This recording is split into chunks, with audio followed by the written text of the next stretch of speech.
pa bih vas molila da počnemo i damo reč gospodinu Kolanđeliju. Thank you. Just a few words from me. First of all, to say good morning and to welcome you, dear colleagues and distinguished guests. Thank you for coming to the presentation of the new edition of our transition report. We are very grateful to the National Bank of Serbia for once again hosting us at their premises. We looked through the history books yesterday and found out actually this is a tradition which started back in 2007, so very pleased with that and very grateful for the opportunity to be here again today.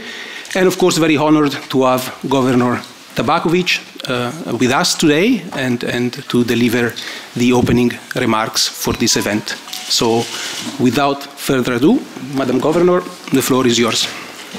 Thank you. Dame i gospodo, dobrodošli u Narodnu banku na prezentaciji izveštaja o tranziciji i tradicionalno ću je započeti konstatacijom da smo mi domaćini, ali da je bukvalno organizator ovog skupa Evropska banka za obnovu i razvoj koja i radi ovaj izveštaj i taj višedecenijski njihov trud zaslužuje da mi formalno od 2007. pa dokle god budu to radili, budemo domaćini ovog skupa na kome će oni predstaviti taj izveštaj. Ja želim da pozdravim sve vas prisutne, ali pre svega gospodina Kolanđelija, Plekanova i Tabaka, već ga prisvojih, i čestitam im pune 3 decenije objavljivanja ovog izveštaja. Znate kako kažu da je vreme najbolji ocenjivač kvaliteta nečijeg rada. Evo imamo i dokaz da je ovih 30 godina trajanja i vreme koliko oni to rade najbolji dokaz njihovog kvaliteta. Tema izveštaja o tranziciji za 23. i 24. velike i male tranzicije suštinski je važna i bukvalno otvara pitanje šta se to smatra tranzicijom u modernom svetu. Verujem da kada govorimo o ekonomskoj tranziciji uglavnom mislimo na strukturno pomeranje ekonomije ka zelenim tehnologijama i ka digitalizaciji. Deo procesa tranzicije je i redefinisanje lanaca snabdevanja prekinutih tokom ove višedimenzionalne krize, ali i promene na tržištu rada koje su usmerene na usvajanje zelenih veština, što se odvija u uslovima snažnih geopolitičkih tenzija i fragmentacije. Osnovno pitanje koje se nameće je kako da se običan čovek snađe u tome. Kako da dostojanstveno živi od svog rada, da bude zadovoljan svojim poslom i da obezbedi sebi pristojan i slobodan život.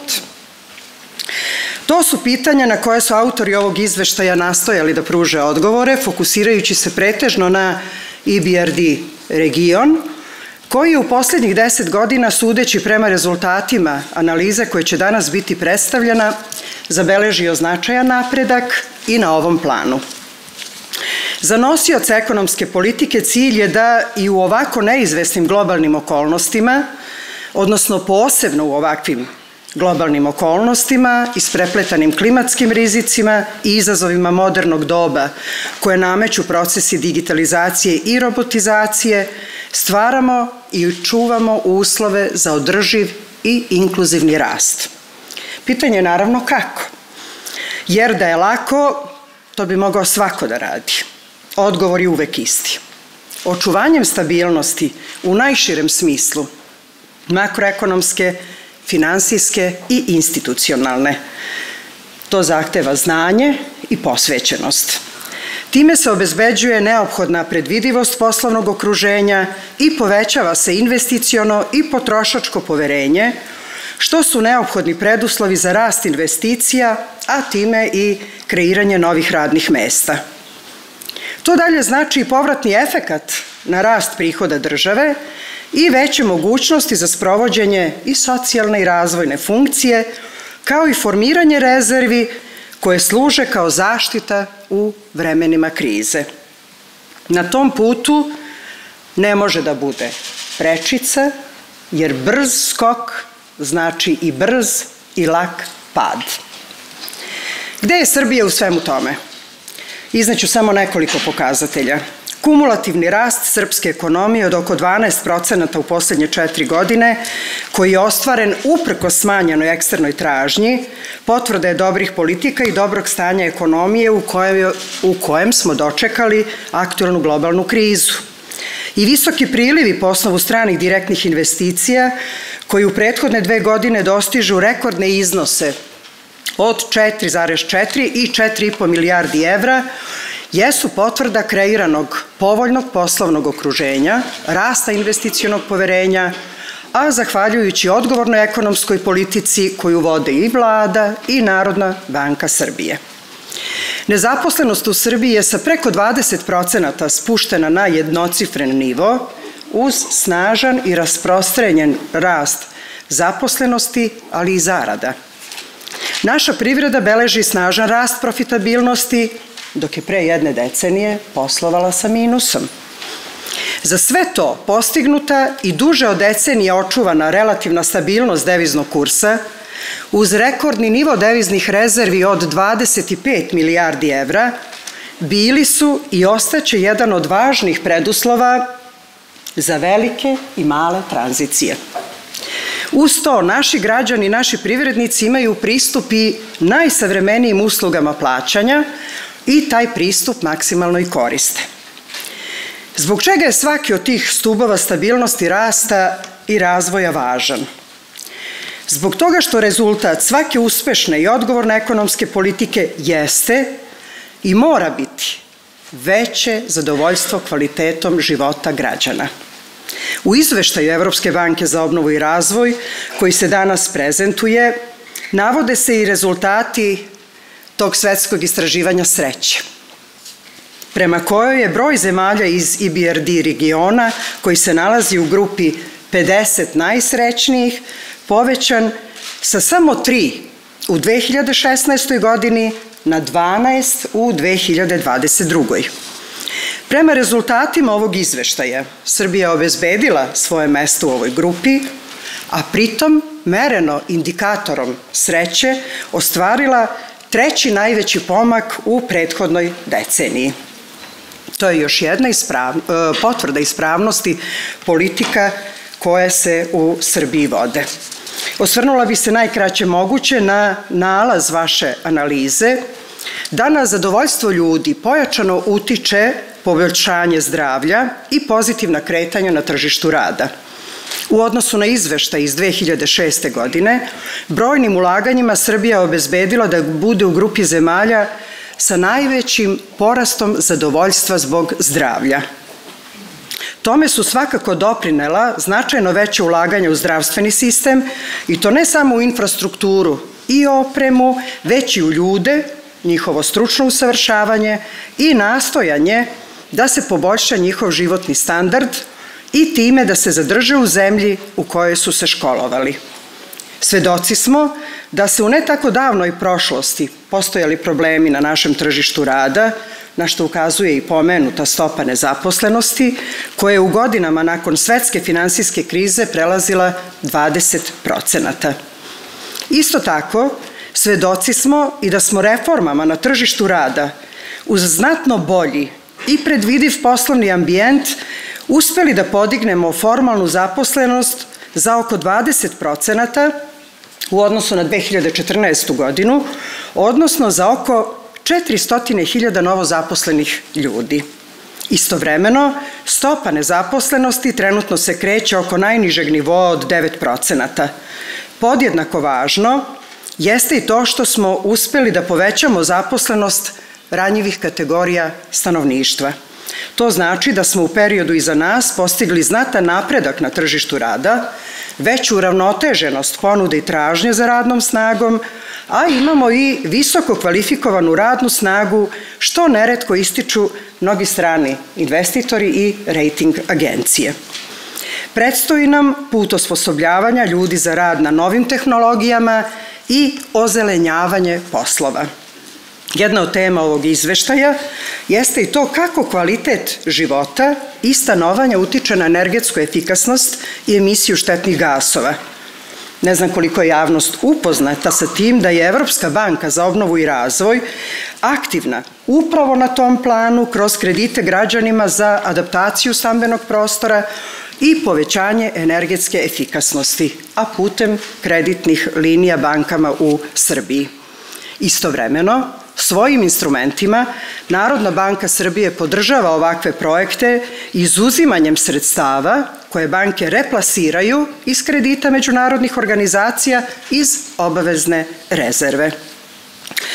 Dotekla sam se samo nekih aspekata tranzicije ka zelenijoj i održivoj ekonomiji, a predstavnicima Evropske banke za obnovu i razvoj ću prepustiti da vam tu analizu izveštaja predstave detaljnije, a ja ću ponoviti. Makroekonomska, finansijska i relativna stabilnost deviznog kursa koju obezbeđujemo duže od decenije ključne su za dobrobit svih tržišnih učesnika i jesu tačka u kojoj se susreću interesi svih.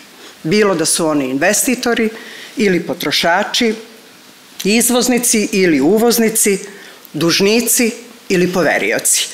Oni su bitan preduslov za sreću običnog čoveka. I dozvolite mi da na kraju ovog formalnog govora citiram našeg Nobelovca Ivu Andrića koji kaže: svi ljudi traže sreću sa manje ili više snage ili upornosti. A najviše izgleda da je pronađu i sačuvaju imaju upravo oni koji je traže u zajedničkoj sreći što većeg broja ljudi sa kojim ih život vezuje. I naravno, ja ne bih bila ja i da ne razočaram one koji očekuju na kraju onu moju ličnu dopunu o tome šta je sreća, želeći da podržim napore EBRD-a da prati indeks sreće u svakoj od država koje su je predmet interesovanja, ja ću vam sad nešto lično na tu temu. Pošto sam gospodinu Plekanovu rekla, sreća se meri na razne načine i drugačije od čoveka do čoveka, ali čak i za nas pojedinačno nešto je danas sreća, sutra već nije. Zato je njihov posao težak i izazovan. Evo da vam kažem kako ja to vidim. Svaka prevelika radost iščekivanja pojede sreću i ono što čekamo. Predugo čekanje kosu osedi, predugo čekanje želju izbledi. I kad se desi ono što čekamo dugo, pitamo se jesmo li baš to hteli? Da li smo stvarno toliko to nešto želeli? I zašto se ne radujemo tako mnogo i jako da nam za sreću baš to treba, a iskreno smo verovali? Nekad nam treba vreme da svoje srce na sreću pripremimo i jedva lepa iznenađenja podnesemo. Ponekad opet, kad čekanje traje dugo, prazno nam srce odzvanja, toliko prazno do samog kajanja, do nemira i pitanja jesmo li ravnodušni postali ili je ono što imamo možda veće i lepše od onog što smo želeli. I počnemo da želimo nešto drugo. Zašto želje liče na zvezde koje se roje? Zašto želje liče na zvezde koje se gase? Odgovor je pojedinačan za svakog od vas, ali mi nećemo prestati da tražimo sreću i da ispitujemo koliko je ta sreća važna, ali u svakom slučaju vas molim da izveštaj Evropske banke za obnovu i razvoj ni jednog trenutka ne doživite kao utisak i impresiju, jer je reč o ozbiljnom istraživanju. Zašto ovo kažem? Da li realnost danas postoji ako svako tvrdi da je njegova istina jedina realnost? Govorim vama, sebi, svima. Nije nužno da u to sam veruje, ali želi druge da uvere da je to istina koju on saopštava. Ne sporimo se više samo oko pojmova i njihovog značenja. a tu nam je blisku budućnost predvideo Umberto Eco, genijalni. Da živimo vreme post-istine i kad se sporimo i oko toga šta neki pojmovi znače. Sporimo se čak i oko opipljivih stvari, merljivog rezultata. Osporava se sve. Od postanka sveta, starenja, do same smrti i želje da je čovek ukine. Da li je realnost kao pravo na sopstveno viđenje ukinula samu sebe i sve postaje laž? I laž preti da postane jedina stvarnost, jer se sve manje ljudi bori za istinu, iskreno verujući u nju. Ja iskreno verujem u rezultate istraživanja EBRD-a i molim i vas da to isto učinite. Svima se izvinjavam što moram da odem na jedan važan i nametljiv sastanak. Žao mi je što neću ostati da se družim sa ovim predivnim kolegama. Vama se zahvaljujem na pažnji i strpljenju i želim vam sreću.